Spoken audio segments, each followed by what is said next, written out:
Toca un poco, maestro. Estamos un ratico esta mañana, cuando hemos venido de trabajar, rápidamente nos hemos metido en la habitación un ratico a orar y a buscarle un trocico de pan para esta tarde.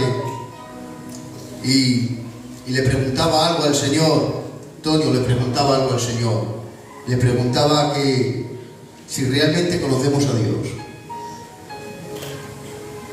Le preguntaba al Señor si realmente conocemos a Dios. Esta pregunta nace de un texto que leía. Ustedes recuerdan que el apóstol Pablo fue a visitar la ciudad de Atenas, y cuando fue a visitar la ciudad de Atenas se encontró con una noticia terrible, y es que era un pueblo, Lázaro, politeísta. Aquella ciudad de Atenas, cuando fue Pablo, se encontró de que era un pueblo politeísta, es decir, que tenía muchos dioses. Politeísta viene de que adoraban a muchos dioses. Gente que adoraba a muchos dioses. Eran hombres religiosos y tenían muchos dioses y muchos altares. Había tantos dioses, tantos altares, que se habían olvidado, por si acaso se habían olvidado de alguno, pusieron un altar y un letrero diciendo adorar al Dios no conocido. Porque había el Dios y había el altar de la diosa Sera, y había gente que adoraba. Había gente, hermanos, con el altar, y había gente que adoraba a la diosa Diana, a la diosa Toré. Había todo tipo de gente que adoraba a ese tipo de dioses. Y había un problema, hermanos, porque en el cartel donde ponía Dios no conocido había un problema. Es que había gente que adoraba al Dios no conocido. Y yo me preguntaba esta mañana y decía, Señor, no puede ser que muchas de nuestras iglesias estemos adorando a un Dios que no conocemos. ¿Por qué dices esto, pastor? Porque mirad, el apóstol Pablo era un hombre ritualista, gallego, era un hombre que se había criado en el templo, un hombre que conocía bien los mandamientos, todos los decretos, se había criado en el templo, en la teocracia, sabía todas las fiestas de Israel, todas las fiestas santas, sabía todo. Y dice la Biblia, canta la ley, dice la palabra del Señor, que era irreprensible. Eso dice las Sagradas Escrituras. Pero sin embargo, cuando dice la Biblia que se le aparece el Señor, cuando se le aparece el Señor en el camino de Damasco, dice la palabra del Señor que se le aparece al Señor y dice, ¿quién eres tú? Que no te conozco. Le tira de la cabalgadura y pregunta quién es Jesús. Es decir, que sabía todas las religiones, sabía todas las fiestas, pero no sabía quién era Jesús. Y es que, Iglesia de la Paz, si queremos conocer a Jesús, tenemos que conocer su palabra. Si queremos conocer a Jesús, tenemos que sumergirnos bajo la sombra del Omnipotente. Si queremos conocer a Jesús, necesitamos vivir dentro de la palabra del Señor. Y cuando usted vive dentro de la palabra del Señor, usted va a tener a Jesús como el Rey y Señor y dueño de su alma, en el bendito nombre de Jesús. Hay un texto maravilloso que el Señor ponía en mi corazón en esta tarde. En 2 de Corintios capítulo 7, verso 1, dice la palabra del Señor, dice, así hermanos, puestos que tenemos tales promesas, dice, limpiémonos de toda contaminación de carne y de espíritu, dice, perfeccionándonos en la santidad y en el temor de Jehová. Dice la Biblia, amigo, dice, limpiémonos de toda contaminación de carne y de espíritu, perfeccionándonos en la santidad y en el temor de Dios. ¡Qué bien! Al Señor desde el principio, escuchen, desde el principio, desde Génesis, Apocalipsis, siempre le ha agradado la limpieza espiritual, siempre. Por eso Dios está buscando corazones limpios, corazones santificados, corazones, hermanos, que no alberguen ningún tipo de rencor, corazones que no alberguen ningún tipo de egoísmo, corazones que no alberguen, hermanos, ningún tipo de odio ni de envidia. Porque, Iglesia, escúchenme, Dios no va a trabajar con vasos sucios, Dios siempre va a trabajar con vasos limpios delante de la presencia del Rey. Por eso, si quieres ser utilizado por Dios, primeramente, límpiate delante de los ojos de Dios, en el bendito nombre de Jesús. Hay iglesia, hay personas que quieren cargos, que quieren títulos, que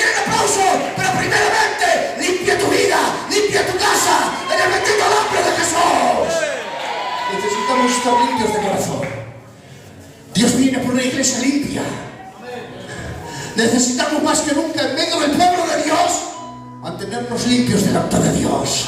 Dice la Biblia que sin santidad nadie verá al Señor. Y yo, iglesia, en esta tarde os lo tengo que decir. Yo quiero ver al Rey de Reyes. ¿Cuántos quieren ver al Señor en esta tarde? Levanta tus manos a los cielos y grita por el Rey fuerte y vivo, gloria a Dios. Hoy en día, a ver cómo digo esto. Hoy en día aplaudimos y valoramos a la gente por el cómo predica, o el cómo canta, o qué cargo sustenta, pero no le valoramos por el cómo vive y qué testimonio tiene. Y eso es antibíblico. Eso es antibíblico. A mí no me des gente que tenga cargos y que aplaude. A mí dame gente con testimonio y con limpieza en el corazón en el nombre de Jesús. Hoy en día lo que pasa, tío Fernando, cogemos a la gente y ven que como canta bien o predica bien, le valoramos y le ponemos en un altar. ¿Qué va? Eso es antibíblico. A la gente hay que valorarla por su testimonio y cómo vive delante de la presencia de Dios. Hay Biblia, hermanos. Digo yo, qué pocos mensajes tan maravillosos hay en la Biblia como predicó Esteban. Esteban, sí, Esteban. Qué gran mensaje tenía Esteban. Tenía un mensaje de testimonio, un mensaje de limpieza, un mensaje de humildad y de sencillez. Pero ¿cómo fue recibido en la tierra? Gersón, ¿cómo fue recibido? Con pedradas. Lo apedrearon, lo abuchearon, lo golpearon hasta la muerte. Eso fue en la tierra. Pero en los cielos dice la Biblia que se abrió los cielos como una cortina de humo. Mi Cristo que estaba sentado se puso en pie y lo vio. Porque, iglesia, yo no puedo catalogar a la gente en cómo predicas ni cómo cantas. No te voy a catalogar por eso. Te voy a catalogar por el cómo vives y qué testimonio tienes delante del Rey de Reyes y Señor de Señores. Por eso cuando hay una vida consagrada, por eso cuando hay una vida santificada para Dios, es el propio Dios el que te bendice, es el propio Dios el que te llena y es el propio Dios que te respalda en el bendito nombre de Jesús. En medio del pueblo necesitamos limpieza, iglesia.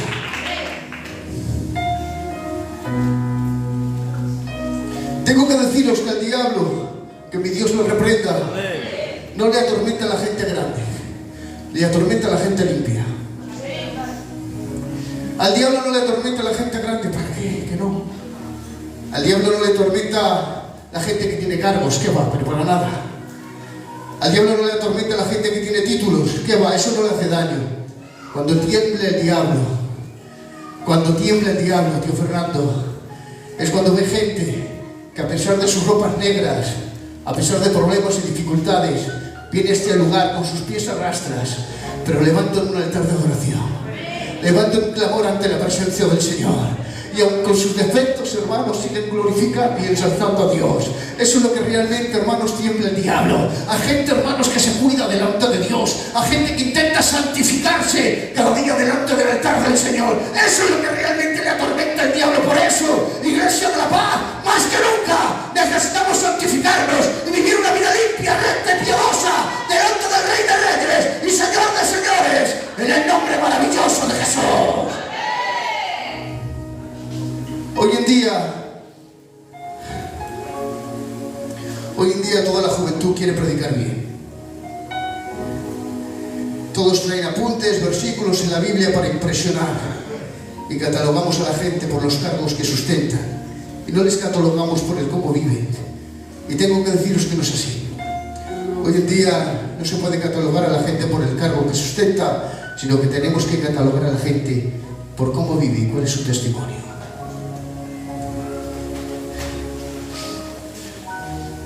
¿De qué le sirve oso al sacerdote y al levita? ¿De qué le sirve su cargo?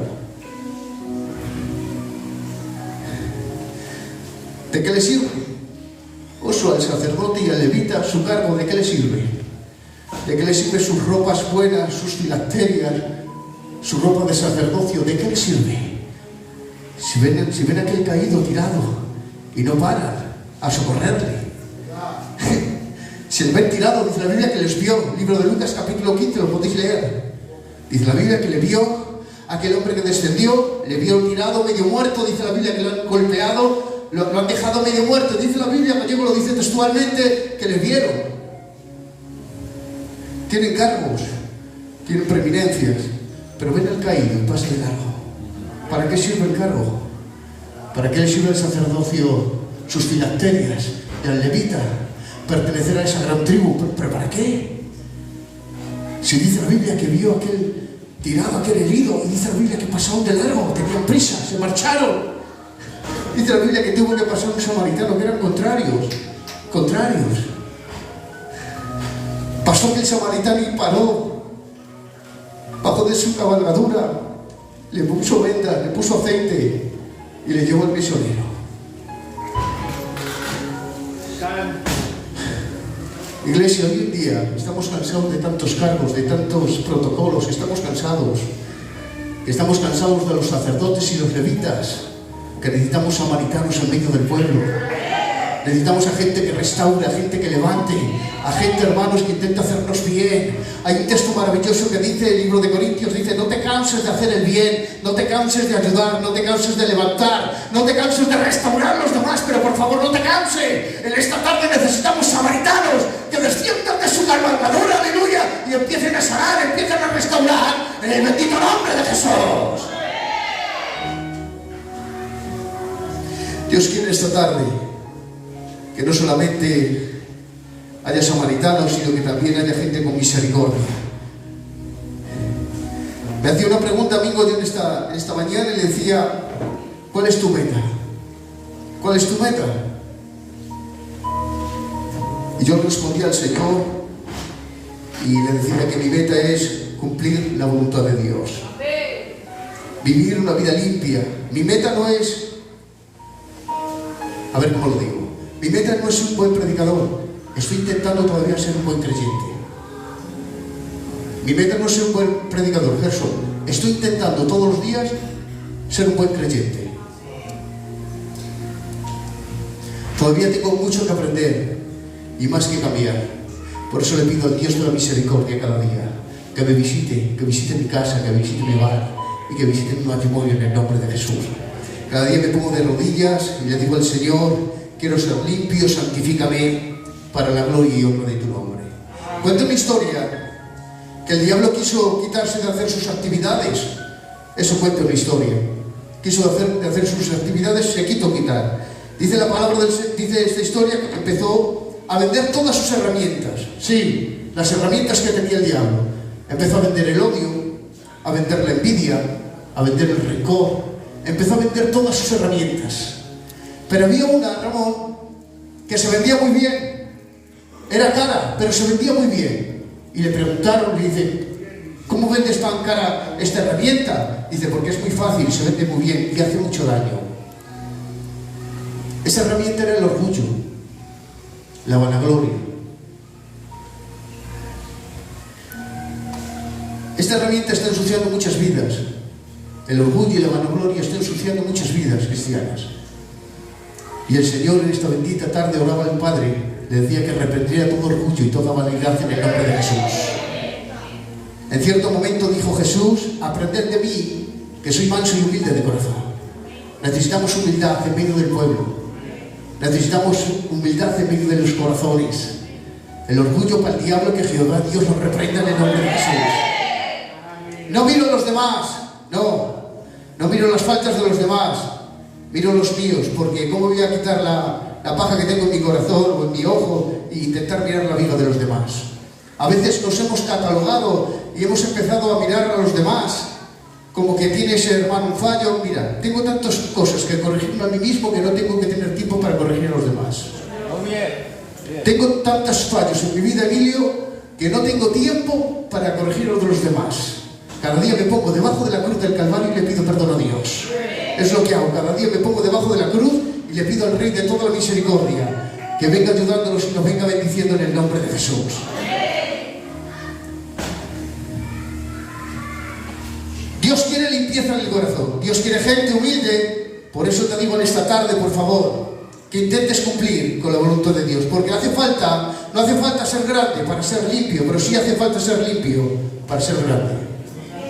Lo repito, no hace falta ser grande para ser limpio, pero sí hace falta ser limpio para ser grande. No se trata de ser grande, sino se trata de tener limpieza en el corazón. No entiendo, hermanos, disculpadme, soy el pastor y lo tengo que decir. Arrastramos una naturaleza adámica, es verdad que la arrastramos, Y nuestro peor enemigo no es el diablo ni es el mundo, nuestro peor enemigo eres tú. Ese es el peor enemigo que tenemos. Por eso, cuando vengamos ante el altar del Señor, por favor, no podemos venir con rencillas en el corazón. No podemos venir con odio en el corazón. Por favor, iglesia, llevamos ya 40 y tantos años de evangelio, 50 años, no sé, tío Fernando, muchísimos. Y es el tiempo, iglesia, de verdad, de guardar limpieza delante de los ojos de Dios. De vivir una vida limpia, recta y piadosa delante del altar del Señor. El otro día hablaba con un hermano y le decía que la ausencia de ley es el principio de toda destrucción. Mingo, mire, escucha. La ausencia de ley es el principio de toda destrucción. Lo explico. Un hombre y una mujer, cuando no se rigen por la palabra, el hombre y la mujer, cuando no se rigen por la palabra, se autodestruyen. Un matrimonio que no vive bajo la cobertura de la palabra se termina por destruir. Mirad, es fácil. La ley de un árbol, ¿cuál es? La tierra. Esa es la ley del árbol. Si tú quieres destruir a un árbol, no lo cortes, no le pegues 4 patadas, porque no vas a adelantar nada, ni lo cortes, porque dice la Biblia, el libro de Job, capítulo 2, dice: y el árbol que fuese talado, al caer el rocío, tocará la raíz, y al momento florecerá. ¡Qué bien! Es decir, si tú quieres destruir un árbol, Mingo, no lo cortes, ni lo tales, arráncalo de la tierra y automáticamente el árbol se autodestruirá. A un pez, si tú le quieres autodestruir, no le pegues ni le hagas nada, simplemente quítale del agua y él solo se va a autodestruir. El hombre y la mujer que no viven bajo la cobertura de Dios, el hombre y la mujer que no viven bajo sometimiento a la palabra de Dios, es un matrimonio que se autodestruye. Por eso más que nunca necesitamos la ley de Dios dentro de nuestra vida, la ley de Dios dentro de nuestro matrimonio. Y es la palabra del Señor, hermanos, guardándola y poniéndola por obra, es la que te va a limpiar el alma, el corazón, en el nombre de Jesús. Más que nunca, hermanos y hermanas que me escucháis, necesitamos vivir bajo la cobertura de la palabra. Es por la palabra que los enfermos son sanados, es por la palabra que los cautivos son liberados. Necesitamos la palabra dentro de nuestras vidas, necesitamos la palabra en la iglesia, necesitamos la palabra en nuestros hogares. Pero iglesia de Jesucristo, es el tiempo de que la palabra de Dios fluya dentro de nuestras vidas. Por eso, el que tiene la palabra tiene a Jesucristo, el que tiene la palabra tiene cielos abiertos, el que tiene la palabra, hermano, es un hombre victorioso. No hay demonio que lo toque. Necesitamos la bendita y santa palabra de Dios en el nombre de Jesús. Si tú vives dentro de la palabra, tu vida va a ser fructificada y bendecida. Pero necesitamos, por favor, ese tiempo de vivir dentro de la palabra. Y voy finalizando. Tengo un mensaje de Dios para ti. Tengo un mensaje de Dios para tu vida, hermana, que me escuchas. Si tu vida quiere crecer, si quieres madurar, si quieres alcanzar grandes propósitos en tu alma, vive bajo la cruz. Porque el que vive bajo la cruz vive humillado delante de Dios, y dice la Biblia que el que se humilla, Dios le ensalza, pero el que se ensalza, Dios le humilla. Dale un fuerte aplauso al Eterno y que Dios os bendiga un montón en el nombre maravilloso de Jesucristo. Bendiciones del cielo en el nombre maravilloso de Jesús. Aleluya. Gloria tenga Dios. Amén. Bueno, pues hasta aquí este culto tan bendecido. Aleluya.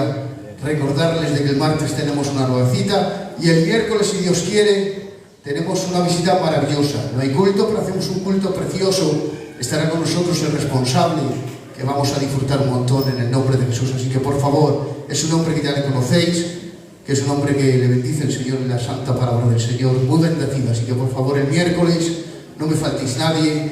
Y después a las 10 de la noche tenemos reunión para matrimonios. Le he dicho que se prepare un tema para matrimonios. Es un hombre, estuvo predicando en el templo para nosotros, para matrimonios, y de verdad que es algo especial. Así que por favor, no me faltéis nadie, ¿de acuerdo?